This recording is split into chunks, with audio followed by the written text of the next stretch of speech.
राधे श्री राधे श्री राधे श्री राधे श्री राधे श्री राधे श्री राधे श्री राधे राधे राधे श्री राधे श्री राधे श्री राधे श्री राधे श्री राधे। और आगे कर लेंगे ना तो और अच्छी आ जाएगी।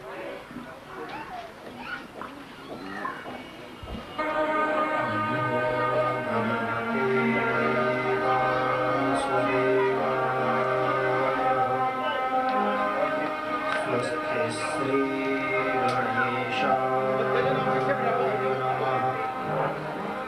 श्री लक्ष्मी नारायणाभ्यां नमः। श्री राधा कृष्ण चरण कमलेभ्यो नमः। सद्गुरु चरण कमलेभ्यो नमः।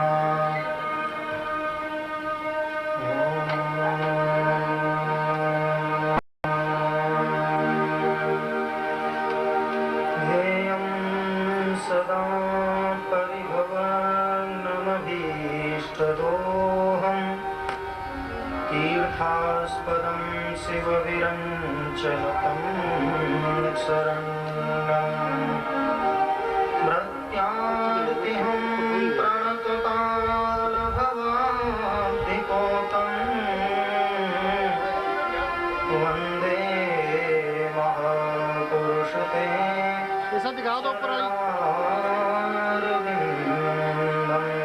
राजेश बोल दे सुबाण सुदुस्त्यज सुरेक्षिता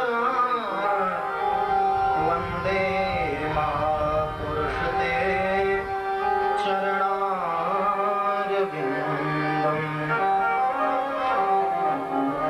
कृष्ण त्वदीय पदपङ्कजपञ्जरान्ते अद्वैव मे म्रसति मानसराजहंसः। प्राणप्रयाणसमये कफवातपित्तैः कण्ठावरोधनविधौ स्मरणं कुतस्ते। अज्ञानतिमिरान्धस्य ज्ञानाञ्जनशलाकयः चक्षुरुन्मीलितं येन तस्मै श्रीगुरुवे नमः। श्रीनारायणं नमस्कृत्य नरं चैव नरोत्तमं देवीं सरस्वतीं व्यासं ततो जयमुदीरये।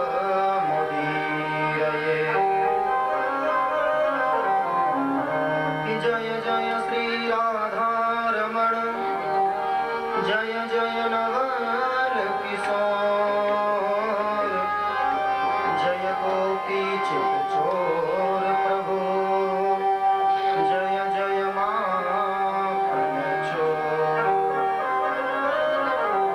सब द्वारन को छाड़ के मैं आयो तेरे द्वार। श्री वृषभानु की लाडली निक मेरी ओर निहार। श्री राधा मेरी स्वामिनी और मैं राधे तेरो दास। जन्म जन्म मोहि दीजियो श्री वृंदावन।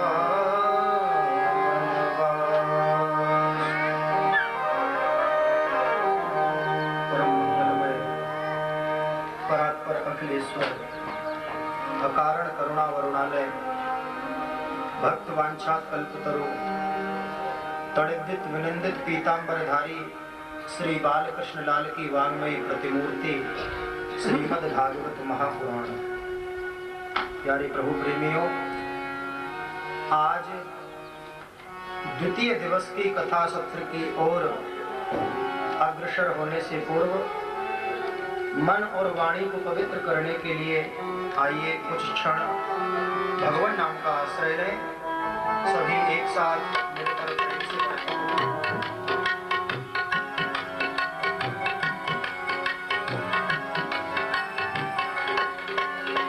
राधे राधे गोविंद गोविंद राधे।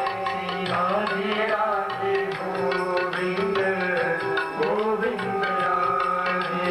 राधे राधे गोविंद गोविंद राधे। राधे राधे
दीक्षित जी महाराज की सत्य सनातन धर्म की जय जय श्री राधे, जय जय श्री राधे, जय जय श्री राधे।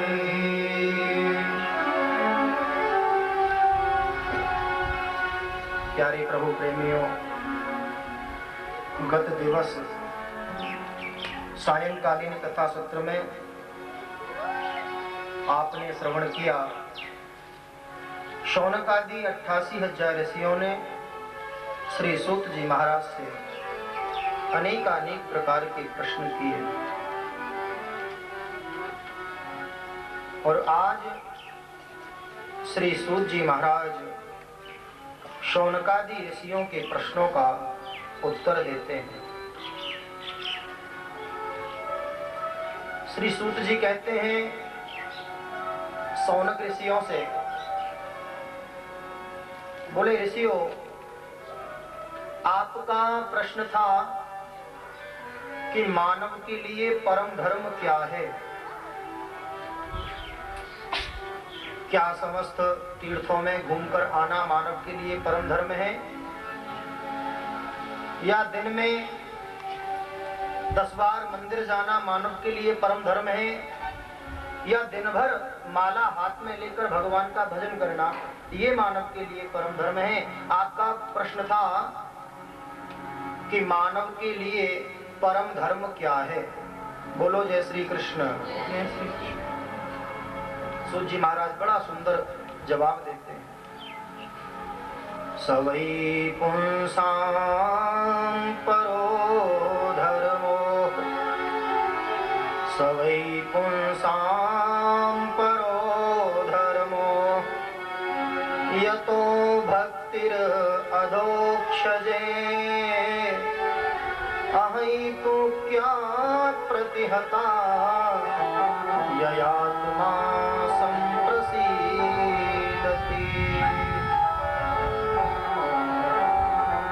श्री सूत जी कहते हैं ऋषियों से, सवै पुंसां परो धर्मो यतो भक्तिर अधोक्षजे, मानव के लिए परम धर्म केवल एक ही है और वो धर्म है भगवान के चरणों में प्रीति करना। आप माला पर जाप नहीं कर सकते, मंदिर नहीं जा सकते, तीर्थ यात्रा करने नहीं जा सकते तो चलेगा। यदि प्रभु से आप प्रेम नहीं करते हैं तो बिल्कुल नहीं चलेगा। बोलो जय श्री कृष्ण। तो मानव के लिए धर्म बताया, भगवान के चरणों में प्रीति करें, भगवान की भक्ति करें। सवै पुंसां परो धर्मो यतो भक्तिर अधोक्षज, अधोक्षज नाम भगवान श्री कृष्ण। तो मानव के लिए परम धर्म है भगवान के चरणों में प्रीति करना, भगवान की भक्ति करना। बोले भगवान की भक्ति कैसी करनी चाहिए। अहैतुक्या प्रतिहता,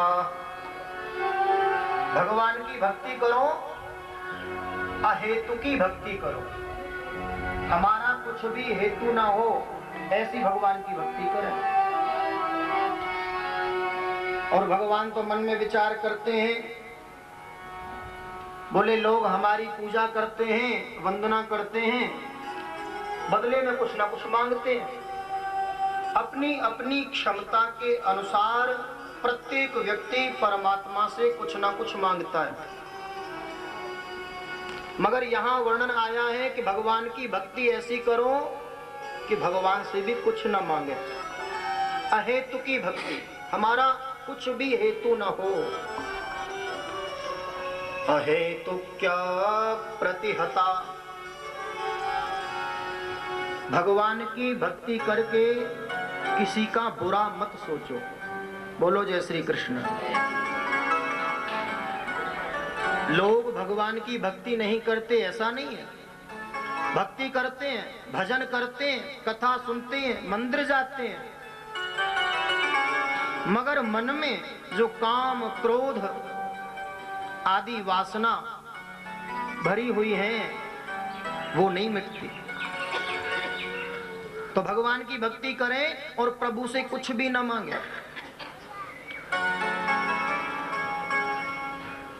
अहेतुक्या प्रतिहता, किसी का बुरा भी मन में न सोचें।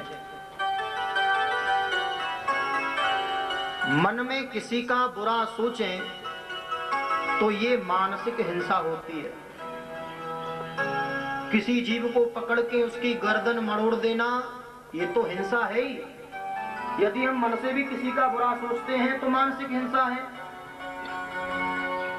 तो भगवान की भक्ति कैसी करें? बोले प्रतिहता, किसी का भी बुरा नहीं चाहे। बोलो जय श्री कृष्ण।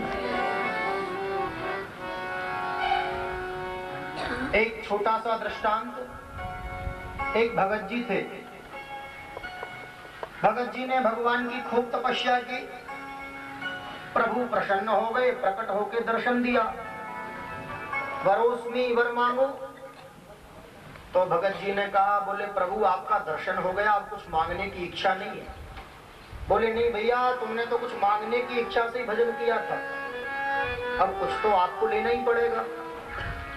तो भगत जी ने कहा, बोले प्रभु अगर आप ज्यादा ही आग्रह करते हो तो एक वरदान दे दो, जिस चीज का मैं चिंतन करूं वह वस्तु मेरे सामने प्रकट हो जाए, जो मैं चाहूं मुझे प्राप्त हो जाए। भगवान ने कहा, भगत जी तथास्तु, मगर एक कारण है। बोले क्या? आप जिस चीज की कामना करोगे आपको मिलेगी, मगर कारण उसमें इतना है कि आपको तो एक वस्तु मिलेगी और आपके पड़ोसी को दुगनी मिलेगी। बोलो जय श्री कृष्ण। भगत जी ने कहा, प्रभु जैसी आपकी इच्छा, बस आप तो हमें यही वरदान दे दो। भगवान ने तथास्तु कहा। वहां से अंतर ध्यान हो गए। बेचारे भगत जी की टूटी फूटी झोपड़ी, गए आसन लगाया झोपड़ी में और मन में चिंतन किया कि हे प्रभु हमारी एक कोठी बनके तैयार हो जाए। बोलो जय श्री कृष्ण। एक मकान बन जाए। अब भगवान की कृपा, भगत जी के एक मकान बना और पड़ोसी के दो बन गए। अब तो भगत जी ने मन में विचार किया, प्रभु ने कहा था चलो कोई बात नहीं। समय व्यतीत हुआ। भगत जी ने मन में इच्छा की कि हे प्रभु मकान तो हो गया, अब एक मोटर कार हो जाए तो बहुत अच्छी बात होगी।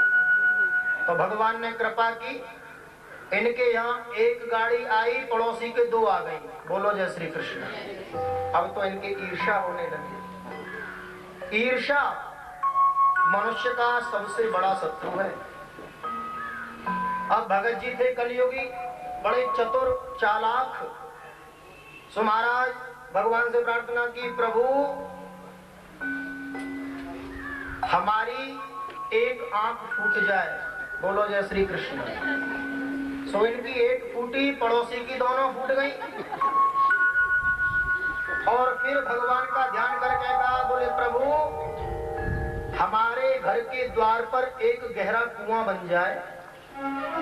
इनके द्वार पे एक कुआं बना, पड़ोसी के दो बन गए। बेचारा पड़ोसी आया, अंधेरे में गिर गया, राम नाम सत्य हो गया। बोलो जय श्री कृष्ण। तो भगवान की भक्ति ऐसी नहीं करनी चाहिए। प्रभु कहते हैं, बोले तुम क्या चाहते हो? अगर थोड़ी मोड़ी तुम्हारी इच्छा है तो दे दूं मैं, मेरा पीछा छूटे। भगवान की प्रतिज्ञा है, योग चाहे तो योग दे डारूं, भोग चाहे तो भोग दे डारूं। और प्रभु कहते हैं, बोले जिसको कुछ नहीं चाहिए उसके लिए तो मैं अपने आप को ही समर्पित कर देता हूँ। सवै पुंसां परो धर्मो यतो भक्तिर् अधोक्षजे अहेतुक्या प्रतिहता ययात्मा संप्रसीदति। मानव के लिए परम धर्म है भगवान की भक्ति करना। और भक्ति कैसी करें? निष्काम। दूसरा प्रश्न ऋषियों ने किया था, बोले जब हम मंदिर में जाते हैं पूजा करने के लिए, तो कई कई मंदिर तो ऐसे होते हैं कि उन मंदिरों में समस्त देवी देवता स्थापित रहते हैं। अब पूजा की सामग्री होती है कम और देवी देवता हैं ज्यादा, तो पहले किसकी पूजा करें और बाद में किसकी करें? बोलो जय श्री कृष्ण। तो सूत जी महाराज बड़ा सुंदर जवाब देते हैं, यथा तरोर्मूल निषेचनेन तृप्यन्ति तत्स्कंद भुजोक शाखाः। बड़ा सुंदर जवाब दिया। सूत जी महाराज कहते हैं, ऋषियों, जितने भी देवी देवता हैं उनमें से किसी भी देवी को, किसी भी देवता को अपना इष्ट मान लो। आप भगवान राम के भक्त हैं या भगवान कृष्ण के भक्त हैं, जीवन में एक इष्ट देव बनाएं अपना। किसी भी, जिस परमात्मा में, जिस देवी, जिस देवता में आपका मन लगे, वहां अपने मन को स्थिर करके एक प्रभु में अपने मन को जोड़ें और एके साधे सब सधे, सब साधे सब जाए। बोलो जय श्री कृष्ण। जिस प्रकार एक वृक्ष होता है, तो देखो वृक्ष की जड़ होती है एक, और एक जड़ से यदि हम ऊपर दृष्टि डालें तो अनेक डालियां होती हैं। उन डालियों पर हजारों लाखों फूल पत्ते फल लगते हैं, मगर उन सब मूल केवल जड़ है। बोलो जय श्री कृष्ण। इसी प्रकार जितने भी देवी देवता हैं उन सबका मूल केवल भगवान श्री कृष्ण ही है। एक इष्ट माने, सबकी पूजा करें। यदि आप वैष्णव हैं, भगवान राम के भक्त हैं और शिव मंदिर में जाते हैं, तो शंकर जी के चरणों में प्रणाम करके एक ही वरदान मांगो, बोले हे भोले बाबा, हमारी प्रीति भगवान राम के चरणों में और ज्यादा बढ़े। एक इष्ट बनाए और पूजा सबकी करें। ऋषियों ने एक प्रश्न और पूछा था,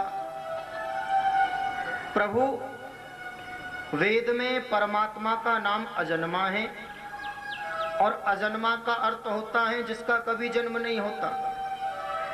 तो वह अजन्मा परमात्मा देवकी वसुदेव के यहाँ कृष्ण बनकर कैसे आए?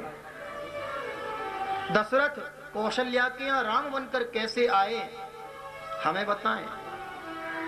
सूत जी महाराज कहते हैं कि देखो, भगवान का कभी जन्म नहीं होता और भगवान की कभी मृत्यु भी नहीं होती।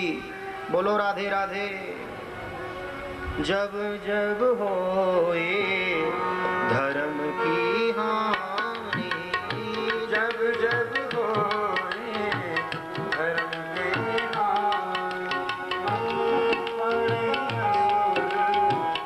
देखो, भागवत के श्लोक और रामचरितमानस की चौपाई, बोलो जय श्री कृष्ण, दोनों का सटीक अर्थ बैठता है। तो भागवत के श्लोक तो संस्कृत में है, कठिन भाषा है, नहीं बोल सकते, मगर रामचरितमानस की चौपाई तो शुद्ध हिंदी में है। इसलिए सब मिलकर गाओ, सब बोलना, कोई भी शांत मत बैठना। जब जब होए धर्म की हानि, जब जब होए धर्म की हानि, बाढ़े असुर अधम अभिमानी, बाढ़े असुर अधम अभिमानी। तब तब धरि प्रभु विविध शरीरा, तब तब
असुर अधम अभिमानी।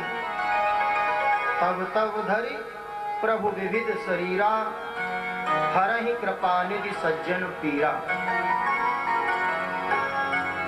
जब जब पृथ्वी पर अत्याचार पाप कर्म बढ़ते हैं, तब तब भगवान विविध रूप धारण करके इस पृथ्वी पर अवतार धारण करते हैं। बोलो जय श्री कृष्ण। और भागवत के परिप्रेक्ष्य में यदि देखें तो भगवान के 24 अवतार हैं। भगवान के 24 अवतार, और इन्हीं 24 अवतारों की कथा श्रीमद् भागवत में है। भगवान का प्रथम अवतार सनक, सनंदन, सनातन और सनत कुमार। दूसरे अवतार में प्रभु नारद बन के आए। तीसरा अवतार वाराह भगवान। चौथा नर और नारायण। पांचवें अवतार में कपिल और देवहूति के यहाँ, करदम और देवहूति के यहाँ भगवान कपिल रूप में अवतरित हुए।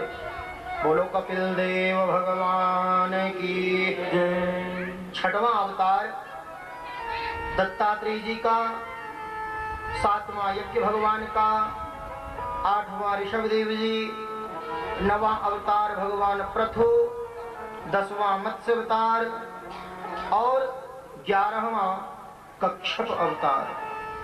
जिस समय समुद्र मंथन हुआ, और समुद्र मंथन के समय जब मंदराचल पर्वत नीचे की ओर धंसने लगा, तो भगवान ने कछुआ का रूप धारण किया और पर्वत को अपनी पीठ पर स्थापित किया।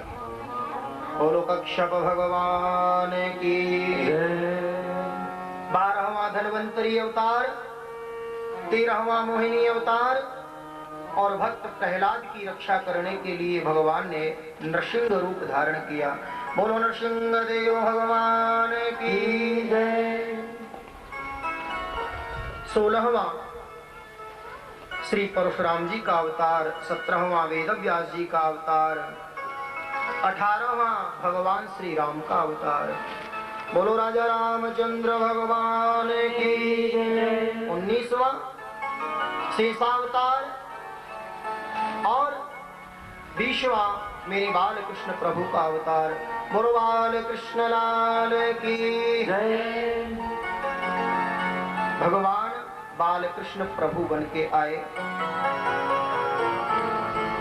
22वें अवतार में हंस रूप धारण किया। 23वां बुद्ध अवतार और 24वां कल्कि अवतार, जो कलयुग के अंत में। अभी देखो, जब पंडित जी पूजा कराते हैं तो संकल्प बोलते हैं, श्री विष्णुर विष्णुर विष्णो श्रीमद्भगवतो राज्ञाया प्रवर्तमानस्य अद्य श्री ब्रह्मणोनि द्वितीयोनि प्रार्धे श्री श्वेत वाराह कल्पे कलियुगे कलि प्रथम चरणे। बोलो जय श्री कृष्ण। अभी तो कलियुग का प्रथम चरण है, और जब कलियुग का अंतिम चरण आएगा तो महाराज बड़े बड़े राक्षस लोग पृथ्वी पर होंगे, तो उनका संहार करने के लिए, उनका उद्धार करने के लिए भगवान का अवतार होगा, जिनका नाम होगा कल्कि अवतार। 24 अवतारों की कथा श्रीमद् भागवत में, और इन 24 अवतारों में मुख्य रूप से 2 ही अवतार हैं, भगवान श्री राम और भगवान श्री कृष्ण। किसी ने पूछ लिया, बोले महाराज राम और कृष्ण में अंतर क्या है? राम और कृष्ण में क्या अंतर है? तो संत बताते हैं, बोले ज्यादा अंतर नहीं है।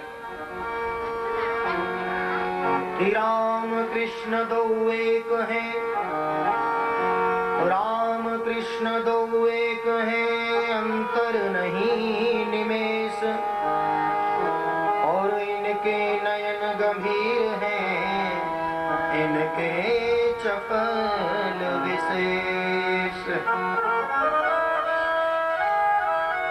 भगवान राम के नयनों में गंभीरता है और भगवान कृष्ण के नयनों में चपलता है। और दूसरा अंतर देखें कि राम ताहि को जानिए, राम ताहि को जानिए जो रमता सकल जहान, और घट घट में जो रम रहा ताहि राम पहचान। राम ताहि को जानिए जो रमता सकल जहान, घट घट में जो रम रहा ताहि राम पहचान। और भगवान कृष्ण की क्या पहचान है कि कृष्ण ताहि को जानिए, कृष्ण ताहि को जानिए जो आकर्षण कर ले, और भक्तन को मन खींच के चरण कमल रज दे।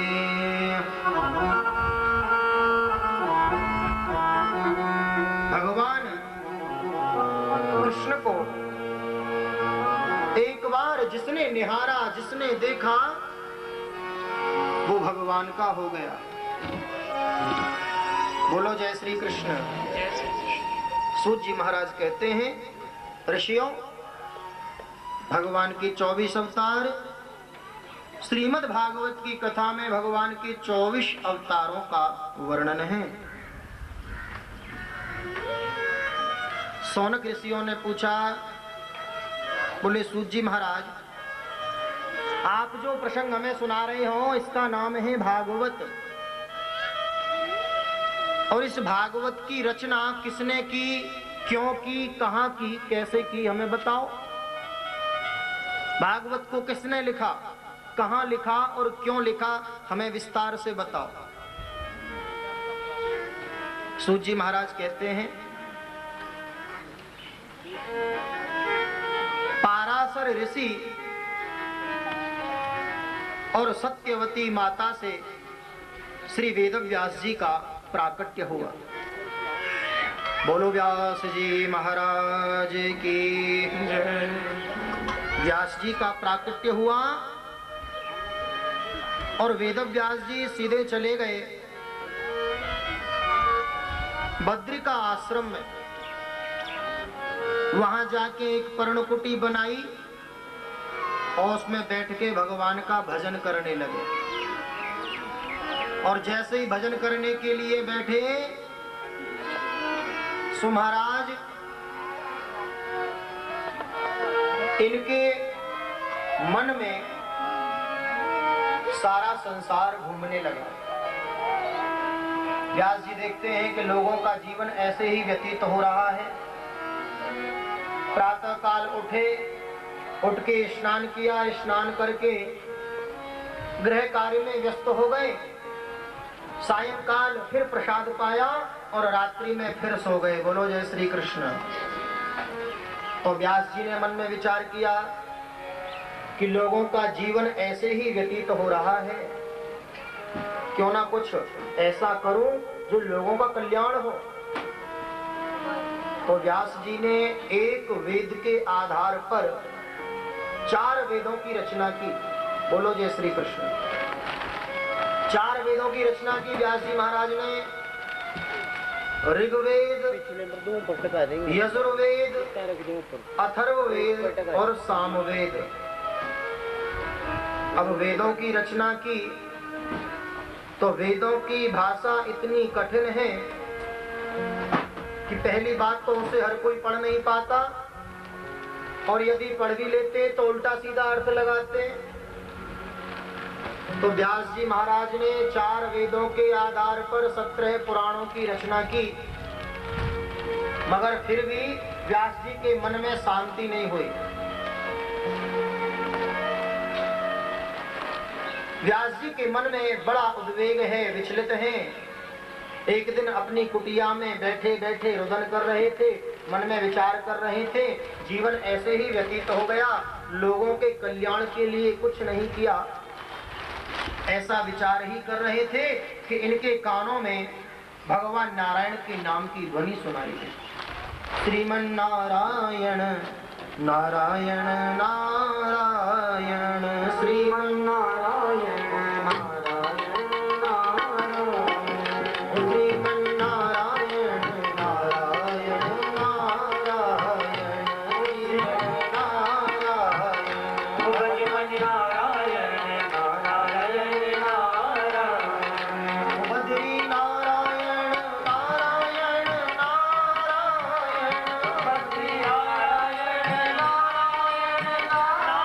नारायण, बद्री नारायण नारायण नारायण, बद्री नारायण नारायण नारायण, सत्य नारायण नारायण नारायण, सत्य नारायण नारायण नारायण, ओ श्रीमन नारायण नारायण नारायण, श्रीमन नारायण नारायण नारायण, लक्ष्मी नारायण नारायण नारायण, लक्ष्मी नारायण नारायण नारायण, लक्ष्मी नारायण नारायण नारायण, लक्ष्मी नारायण नारायण नारायण, सत्य नारायण नारायण नारायण, सत्य नारायण नारायण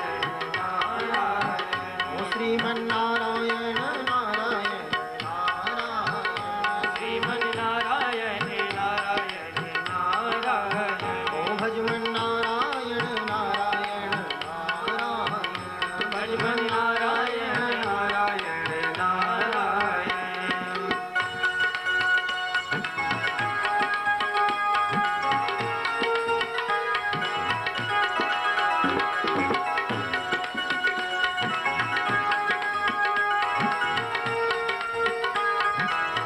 श्री राधे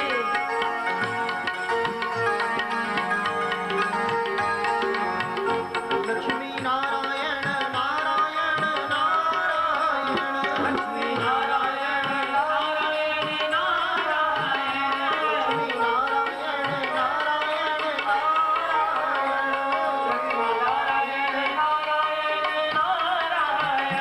लक्ष्मी नारायण नारायण नारायण, सत्य नारायण नारायण नारायण, सत्य नारायण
नारायण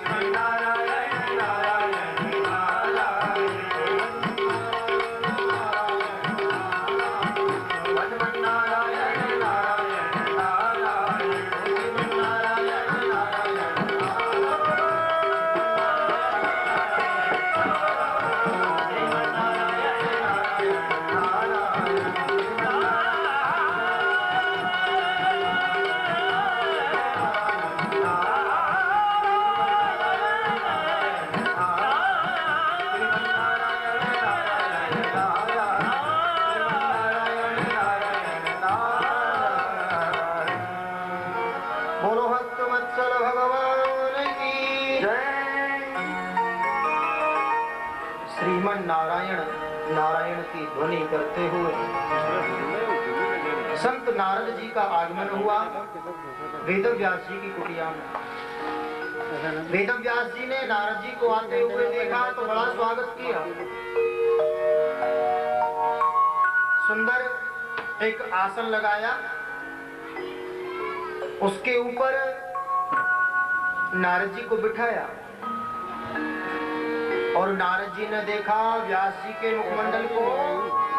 सो महाराज देखते ही पहचान गए और पूछ बैठे व्यास जी से, पाराशर्य महाभाग भवतः कश्चिदात्मनः परितुष्यति शारीर आत्मा मानस एव वा।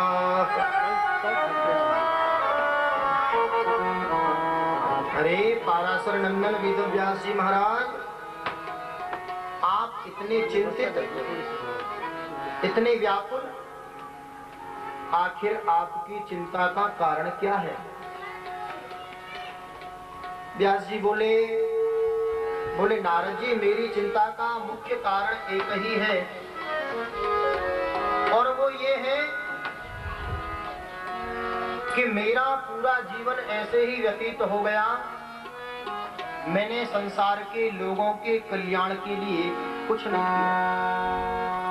4 वेदों की रचना की,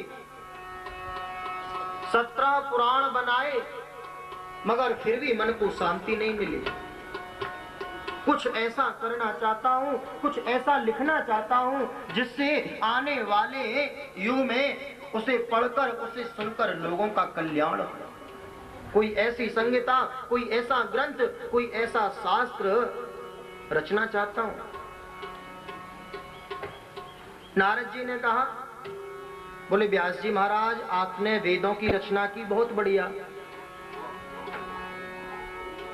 17 पुराणों की रचना की, वो भी ठीक, मगर आपने अभी तक कोई ऐसा ग्रंथ, कोई ऐसी संहिता का रचना नहीं की जिसमें भगवान कृष्ण का वंदन हो, भगवान कृष्ण का चिंतन हो। भगवान कृष्ण को ध्यान में केंद्रित करके आप श्रीमद् भागवत की रचना करो। चतुश्लोकी भागवत जो मेरे पिता ब्रह्मा ने मुझको दी, व्यास जी वो 4 श्लोकों की भागवत में आपको देता हूं, आप उन 4 श्लोकों की बृहद रचना कीजिए। वेद व्यास जी ने कहा, बोले नारद जी, अब मेरी कुछ करने की इच्छा नहीं होती। बोले क्यों? व्यास जी ने कहा, बोले नारद जी, अब मैं बूढ़ा हो चला हूं, वृद्धावस्था ने मुझे घेर लिया। अब मेरी कुछ लिखने की, कुछ करने की हिम्मत नहीं होती, क्योंकि वृद्धावस्था है। कुछ लिखने के लिए बैठता हूं तो शरीर काम नहीं करता और मन में चिंता है, शरीर साथ नहीं देता तो मैं असमर्थ हूं, अब मैं कुछ नहीं लिख सकता। नारद जी ने कहा, बोले व्यास जी महाराज, आप एक काम करो, आप संतों के चरणों का आश्रय लो। संतों के चरणों का आश्रय लेकर आप भागवत की बृहद रचना कीजिए। नारद जी बताते हैं व्यास जी को, बोले भगवत कृपा से संत कृपा ऊंची होती है कि गुरु गोविंद दोनों खड़े काके लागू पाए, बलिहारी गुरु आपकी जो गोविंद दियो मिलाए। बोलो सद्गुरुदेव भगवान की। आप संतों के चरणों का आश्रय लें, बृहद भागवत की रचना करें। व्यास जी नहीं माने तो नारद जी ने अपना पूर्व चरित्र कह सुनाया, पूर्व जन्म की कथा सुनाई नारद जी ने और कहा कि व्यास जी महाराज, आपके सामने जो ये नारद खड़ा है ना, ये पूर्व जन्म में एक दासी का पुत्र था। मेरी माता नितांत दासी, मेरा जन्म हुआ तो मेरे पिता की मृत्यु हो गई। अब मैं और मेरी माता मेरे को गोदी में लेके संतों के आश्रम में गई। संतों से जाके प्रार्थना की, बाबा मैं और एक छोटा सा मेरा बालक, हम दो प्राणी हैं, आपकी सेवा करेंगे, गौ दुहेंगे, आश्रम में झाड़ू लगाएंगे, खूब आपकी सेवा करेंगे, बस 2 वक्त का प्रसाद हम चाहते हैं। वो संत सदगृहस्थ संत थे। संतों ने कह दिया आश्रम में अंदर प्रवेश करो, ऋषि पत्नियां हैं, उनसे जाकर कहो। तो नारद जी बताते हैं कि व्यास जी महाराज, मेरी माता मुझे लेकर संतों के आश्रम में निवास करने लगी। और संतों के यहाँ तो एक ही काम होता है, सुबह से शाम तक बोलो जय श्री कृष्ण। हमारी माताएं तो बोल लेती हैं जय श्री कृष्ण जय श्री राधे, पर भाई लोग सोचते हैं कि हम यदि जय श्री कृष्ण बोलेंगे तो पड़ोसी क्या सोचेंगे, बताओ जय श्री कृष्ण बोलता है। अरे भले आदमियों, घर में बहुत बच्चों को डांटते हो, खूब परिवार वालों को डांटते हो, भैया थोड़ा भगवान का नाम ले लो, कष्ट दे लो इस जिह्वा को। देखो ये जो जीभ होती है ना, बड़ी खतरनाक होती है। बोलो राधे राधे। पता नहीं क्या क्या बोल देती है, और बोल के खुद तो हो जाती है, अंदर सजा शरीर को भुगतनी पड़ती है। तो 24 घंटे में पता नहीं क्या क्या मुख से निकलता है। अब यहाँ 3 घंटे की कथा होती है। हम प्रयास करते हैं हर 5 मिनट बाद आपसे जय श्री कृष्ण जय श्री राधे बुलवाएं, ताकि आपका कल्याण हो। इसलिए प्रेम से बोलो जय श्री राधे जय श्री राधे। भाई लोग अति शांत बैठे, मन में सोच रहे हैं, बोले कहने तो क्या है। भैया देखो, किसी ने पूछा कि महाराज आप 3-3 घंटे कथा करते हो, कथा से क्या लाभ मिलता है?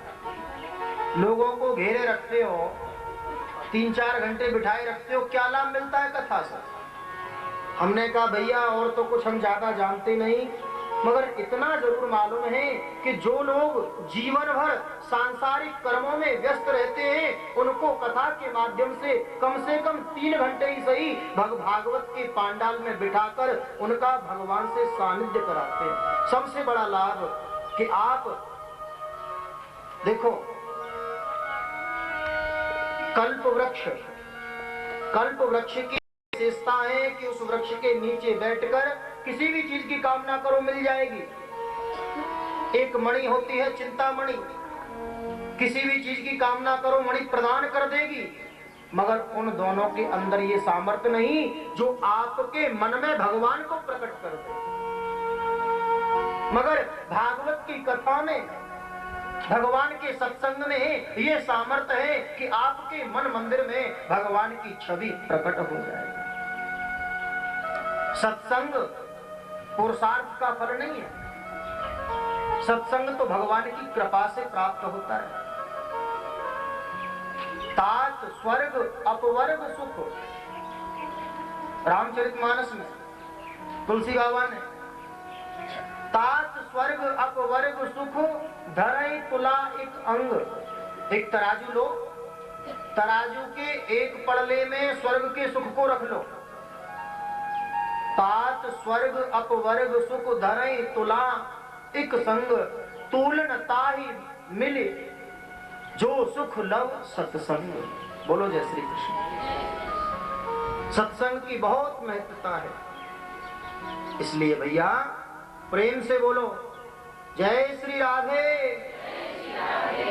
जय श्री कृष्णा जय श्री कृष्णा। अब जहां तक आवाज जा रही होगी ना, तो देखो बहुत सी आत्माएं भटकती रहती हैं, भूत प्रेत पिशाच। अगर उनके कानों में ये आवाज पहुंच गई ना, तो कल्याण हो जाएगा उनका भी, आपका तो वैसे ही हो जाएगा। बोलो राधे राधे। नारद जी बताते हैं पूर्व जन्म की कथा व्यास जी को। कहते नारद जी, बोले व्यास जी मेरी माता मेरे को लेके आश्रम में रहने लगी। अब तो संतों के आश्रम में सुबह से शाम तक एक ही चीज, भगवान नाम कीर्तन, भगवान की चर्चा, कथा। देखना चाहते हो चले जाओ यहाँ से 4-5 किलोमीटर धुंधन मठ, सदगुरुदेव श्री अलखिया बाबा जी महाराज, जाके देखो। प्रातः काल से और रात्रि 10 बजे तक वहाँ कीर्तन होता है। बोलो जय श्री कृष्ण। और जब कभी वहाँ कथा का आयोजन होता है ना, तो वहाँ लोग सोते ही नहीं है, ऐसे ही गुजर जाता है। तो संतों के आश्रम में भगवान की कथा, भगवत चर्चा। तो बताते हैं नारद जी, बोले व्यास जी महाराज, मेरी मैया संतों की सेवा करती थी। संत स्नान कर लेते तो मेरी मैया संतों के वस्त्र धुलती, तो मैं भी सहायता कराता। एक बार की बात, संतों के आश्रम पर कुछ संतों की और मंडली आई चातुर्मास व्रत करने के लिए। देखो, हमारी भारतीय संस्कृति में हमारे संतों के कई उत्सव होते हैं, जिनमें से एक होता है चातुर्मास व्रत। एक जगह पर बैठ के 4 महीने भजन करना, इसे बोलते हैं चातुर्मास व्रत। तो बताते हैं नारद जी कि 10-12 महात्मा पधारे चातुर्मास व्रत करने के लिए। अब तो वो दिन भर भजन करें तो मैं भी उनके साथ भजन करूं, वो कथा सुनाए तो मैं भी कथा सुनूं। और व्यास जी महाराज जब वो संत प्रसाद पाले, तो प्रसाद पाने के बाद जो पत्तल में जो अन्न के दाने बचते, जो अन्न के कण बचते, वो प्रसादी, वो शीत प्रसादी में पाता था। भोजन की थाली में प्रसाद पाने के बाद जो अन्न के दाने बचते हैं, उसे बोलते हैं शीत प्रसादी। वो शीत प्रसादी में खाता था, और प्रसादी खाने से मेरा मन बदल गया, क्योंकि जैसा खाओगे अन्न वैसा बनेगा मन, जैसा पियोगे पानी और वैसी बनेगी वाणी। बोलो जय श्री कृष्ण। अब तो संतों के संग, कथा में, भजन में मेरा मन लगने लगा। तो मैंने भी संतों से दीक्षा ली, गले में कंठी बांधी और हाथ में माला लेके जैसे ही माला लटकाने लगा, तो महाराज मेरी मैया को चिंता हो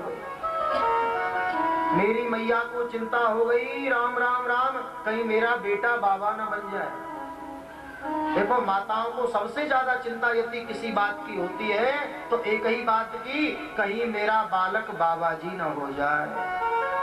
चोर बन जाए उसकी कोई फिक्र नहीं, लुटेरा बन जाए कोई चिंता नहीं, नेता बन जाए कोई फिक्र नहीं, पर बाबा न बन जाए, इस बात की सबसे ज्यादा चिंता होती है। तो बताते नारद जी, मेरी मैया को चिंता होने लगी, कहीं ये बाबा न बन जाए। तो अब जो कोई आता आश्रम पे, उससे मेरी मैया एक ही बात कहती, बोले